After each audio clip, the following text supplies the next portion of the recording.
MPG just published its policy recommendation tackling structural racism. This publication is the result of a 2-year project tackling structural and institutional racism in 8 EU member states, state of affairs, and policy recommendation. It is time to take action because structural racism is really severely undermining cohesion and impeding people to enjoy equal opportunities and equality of rights.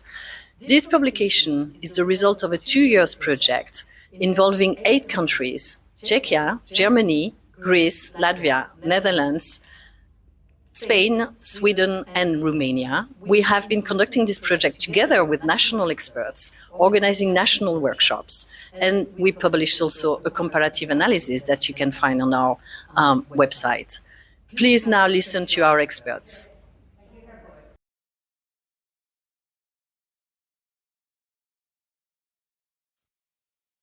A precise definition on structural racism is essential, as it will improve the legal framework and analysis by clarifying that unequal treatment and systemic barriers are embedded in institutions, policies, laws, and social norms.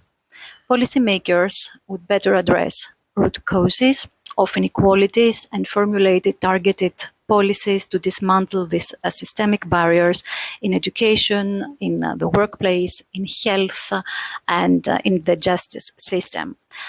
Disadvantaged groups will be further empowered to advocate for change based on clear indicators. The definition will also provide the opportunity to educate and raise awareness in the public by explaining that discrimination goes beyond individual actions and justifying systemic change and specific measures to combat discrimination.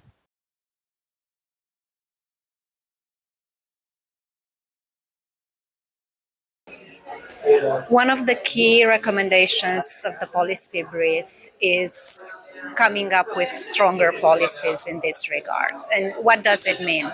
In 2020, the EU adopted an action plan against racism. This is good on paper. The challenge is how not to leave the policies on paper only. And there are 2 ways of doing this.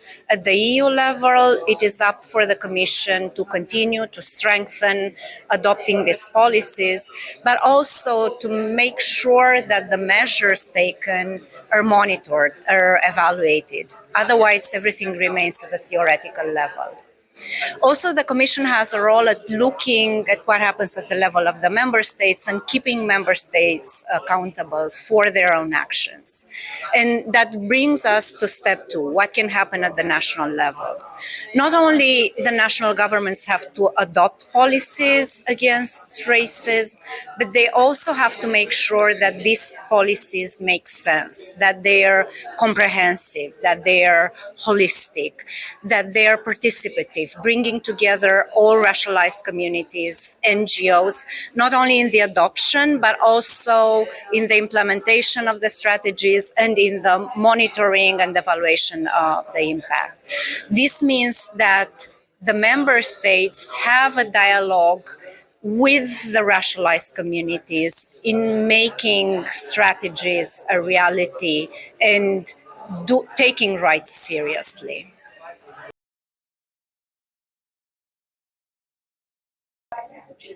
Many European countries gather information based on people's country of birth or citizenship to better understand differences between native-born and foreign-born populations. However, this information alone is not enough to address structural racism, the systems, institutions, policies that leads to racial inequality. Equality data, which is voluntarily and anonymously reported, includes details about racial, ethnic, gender, sexual, and religious identities. Sharing the details about our racial and ethnic identities through this data is an opportunity for all of us to take responsibility and acknowledge how structural racism affects everyone, no matter how we identify. Equality data provides possibility to map the extent of racism. I believe that having a clear picture is a crucial step towards fighting racism.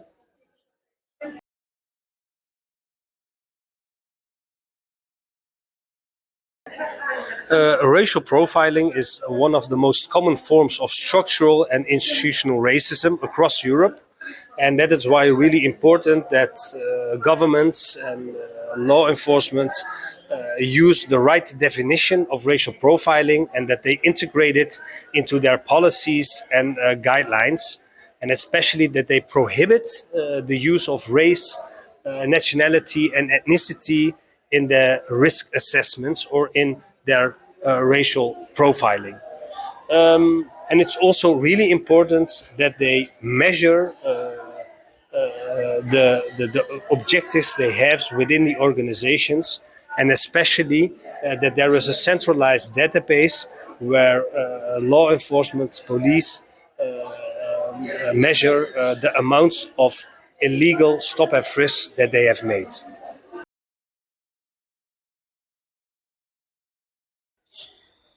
Imagine a world where we recognize the historical injustices of racism that people face. Imagine a world where we try to somehow repair those injustices for all the people that are living with the scars of racism and discrimination historically. This is exactly what every government is supposed to do.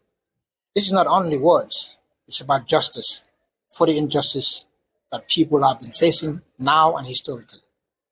We need to make sure that we transform the pain into progress by bringing in reconciliation, bringing in progressive legislation, transformative justice to make sure that every individual that lives in Europe would fulfill the potential that they have, regardless of their race, gender, or background.